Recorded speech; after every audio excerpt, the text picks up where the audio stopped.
साईं इनाम अब्बासी असां सां हींअर गॾु आहे। साईं खां थोरो पुछंदासीं त साईं सारंग जोए जे बारे में ताज़ी नई ताज़ी का ख़बर हुजे त असांखे ॿुधाए। साईं सारंग जोए जे बारे में जेका नई ताज़ी का हाल वाल हुजे उहो महिरबानी करे असांजे नाज़रीन खे ॿुधाईंदा। जीए सिंध, जीए साईं जीएम सैयद।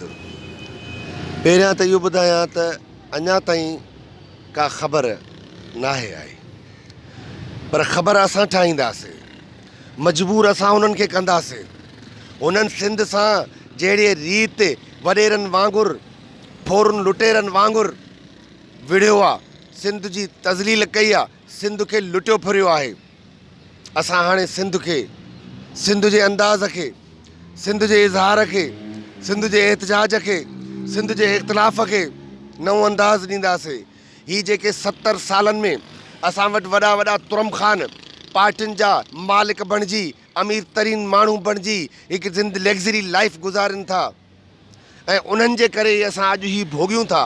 अॼु असांजा बछड़ा ही जेके खंभिया विया आहिनि, इहे असांजी उन्हनि पार्टियुनि जे अॻुवाणनि जे गूंगे हुजण जे करे, उन्हनि अॻुवाणनि जे अंधे हुजण जे करे, उन्हनि अॻुवाणनि जे ॿोड़े हुजण जे करे, या उन्हनि अॻुवाणनि जे विकामजी वञण जे करे इहे असांजा बचा खंभिया आहिनि। न त कंहिंखे ताक़त आहे त हू सिंध जे बचनि खे ईअं ॿिलीअ जे बछड़नि जीअं उन्हनि जे घरनि में घिरी, उन्हनि जा दर भञी, उन्हनि जूं भितियूं ओरांगे, उन्हनि जे अमड़ियुनि, उन्हनि जे भेनरुनि, उन्हनि जे माउरुनि जूं तज़लीलूं करे ऐं उन्हनि जो तशदुद करे ऐं सिंध जे बछड़नि खे हू खंभे खणी वञी पंहिंजे तशदुद घरनि में, ऊंदाहनि कमरनि में, क़ब्रुनि में उछले। इहो मुमकिन ई कोन्हे, छो त असीं उहे क़ौम आहियूं, उहा तहज़ीबी उहा तमदनी क़ौम आहियूं, तहज़ीबुनि जी माउ क़ौम आहियूं। असां ज़माननि जे, पंहिंजनि ज़माननि जे समूरनि साम्राजनि सां मुआॾो अटकायो, समूरनि साम्राजनि सिंध ते हमला कया, उन्हनि खे जवाबु ॾिना, उन्हनि सां विढ़ियासीं, विढ़ंदा रहियासीं, तेसीं विढ़ंदा रहियासीं जेसीं उन्हनि जा पेर सिंध धरतीअ तां न उखड़िजी विया। तव्हां तारीख़ में ॾिसो, तव्हां तारीख़ जो मुतालियो कयो, दुनिया जा समूरा साम्राज, सिकंदर आज़म, ईरान, पोर्चुगीज़, अरब, मुग़ल, अरगून, तुर्खान, समूरा साम्राज वेंदे अंग्रेज़ साम्राज ताईं सिंध ते कब्ज़ा कया विया, सिंध ते से रतो छाण कयो वियो, पर सिंध उन्हनि खे रूपले कोहली जे रूप में जवाबु ॾिनो, हेमू कालाणी जे रूप में जवाबु ॾिनो, सूर्य बादशाह जे रूप में जवाबु ॾिनो, ऐं उहा ॾींदी रही, ऐं तव्हां उन्हनि खे ही धरती छॾणी पई। अॼु असां कुते जे वात में आहियूं, असां अॼु उन कुते जे वात में आहियूं जेको हर लफ़्ज़ खां पोइ चवे थो पाकिस्तान का मतिलब क्या, ला इलाहा इल्लल्लाह। जिन खे कलमे जी ख़बर कोन्हे, जिन खे रसूलुल्लाह जे इस्लाम जी ख़बर कोन्हे, जेको इस्लाम इंसाननि जी आज़ादियुनि जो अलमबरदार, जेको इस्लाम इंसाननि जे लाइ इंसाफ़ जो झंडो खणी आयो, ही उन जे नाले ते बंगालियुनि खे हिननि कीमो कयो। 30 लख माण्हू बंगालियुनि जा हिननि कोठा, बलोचनि सां 50,000 बलोच हिननि कोठा खंभिया, ही पश्तूननि सां नाख़ुशि उन्हनि जा बचा हिननि खयां। सरासर सिंध सां साॻियो ज़ुल्म जेको बंगाल सां ज़ुल्म, बंगाली न खपनि, बंगाल जी धरती खपे, असां लाइ बि हुननि वटि इहो ई आहे। हुननि खे असां जूं ज़मीनूं खपनि। तव्हां कराची खां हैदराबाद ताईं वञो, ॿिन्ही पासनि सुपर हाईवे जे ॿिन्ही पासनि पहाड़नि सूदियूं सभु ज़मीनूं फ़ौजियुनि खे।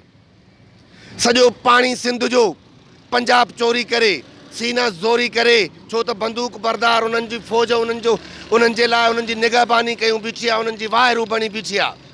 असांजूं नौकिरियूं, असांजे बचड़नि जूं तालीमूं, उन्हनि जूं डिग्रियूं कूड़ा डोमिसाइल ठाहे हू सिंध में असांजे बचनि जी नौकिरियुनि ते, बचनि जी तालीम ते, बचनि जी डिग्रियुनि ते धारा हणनि, असांजे नौजवाननि जी नौकिरियुनि ते धारा हणनि। अॼु बि तव्हां ॾिसंदो सिंध अंदरि त अणगणिया पंजाबी वॾनि पोस्टुनि ते हूंदा। ॿुधायो त पंजाब में को असांजो हिकिड़ो सिंधी कंहिं पोस्ट ते हुजे, ख़ैबर पख्तूनख्वा में को असांजो हिकु सिंधी वॾी पोस्ट ते हुजे? कतन न। हाणे कल्ह 3-4 ॾींहुं फेसबुक ते हिकिड़ी पोस्ट आई त 2 पठाणनि खे हुननि ॿधी करे ऐं थाणे में विधो। जॾहिं तव्हां जेको आहे त पठाण थी करे तव्हां हिते कीअं था बिज़नेस कयो? पर हिते हू सिंध अंदरि ॼण सिंध उन्हनि कब्ज़े करे छॾी हुजे, ॼण हू हुननि जंग विड़ी असांखे मात ॾेई छॾी हुजे, असां मफ़तूह थी विया हुजऊं, असांजो सभु कुझु हुननि जो थी वियो हुजे, असां हुननि जा ग़ुलाम थी विया हुजऊं। ईअं न आहे। ही इस्लाम जे नाले ते जेको असां सां ढूंढ कनि था असांजे मासूम माण्हुनि खे, इस्लाम जे नाले ते हुननि जेको खेॾायो आहे 70 साल, हाणे उहो ढूंढ न हलंदो।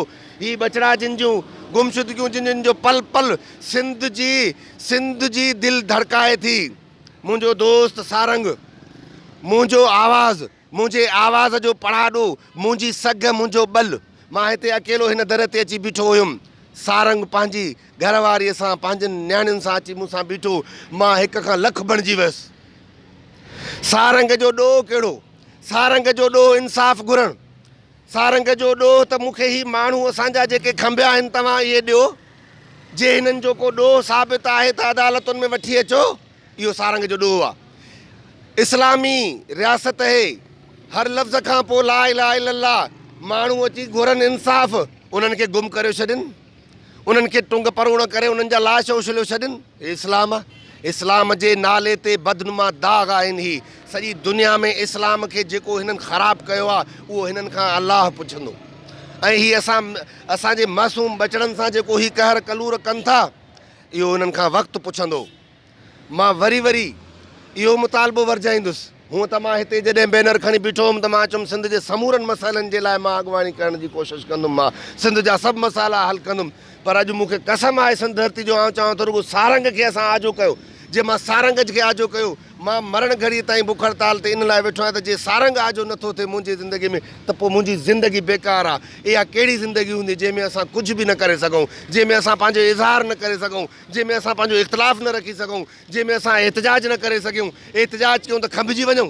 पोइ अहिड़ी ज़िंदगी खां मौत भलो आहे। सारंग जी आज़ादीअ ताईं बुख हड़ताल रहंदी। बचासीं त तव्हां सां गॾु, न त जिए सिंध।